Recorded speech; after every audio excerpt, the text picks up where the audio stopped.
So we went to the farm store and got me another chainsaw bar.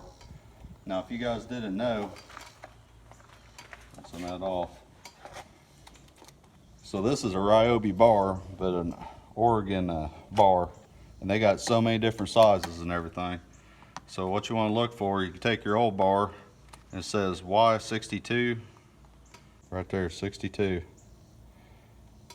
and then it also says 3/8 LP, 3/8 low profile. All right, and of course 18-inch bar. So that's kind of what you want to look at whenever you're getting a new bar for your chainsaw. There's not really a particular store that we just go to, just wherever's got the best deal at the time, pretty much. So, all right.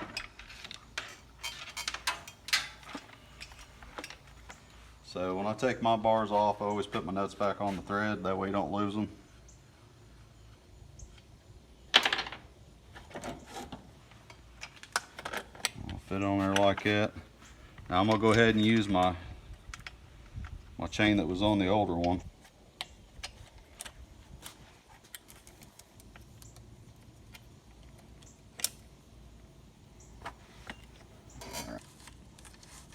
So how I do it is I always go from one end. It can be either this end or it can be from this end to get the chain on. Once you got one end on, then you just kind of pull it through until it's all the way there. So now we got it started. We can pull it out a little bit. See how it fits in there nicely? Then it's got two holes here. The two holes, as you can see how this is upside down, it don't really matter which side. It's actually better whenever you go changing your chain or sharpen your chain, go ahead and flip it around and kind of keep it even so you don't end up bending it. This right here will go in one of these holes, and that's your tensioner to tighten it down with. So we got that in the hole. Get your nuts back on.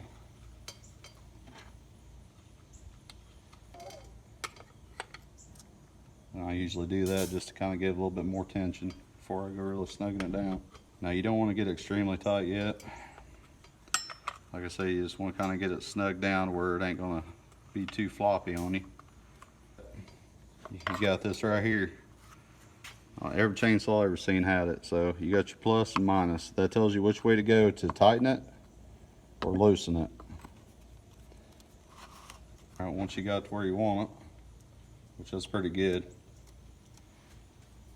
Now you may end up tightening it a couple times as you go, but that's why it's always good to have this tool with you. All right. That's how you put on a chainsaw bar.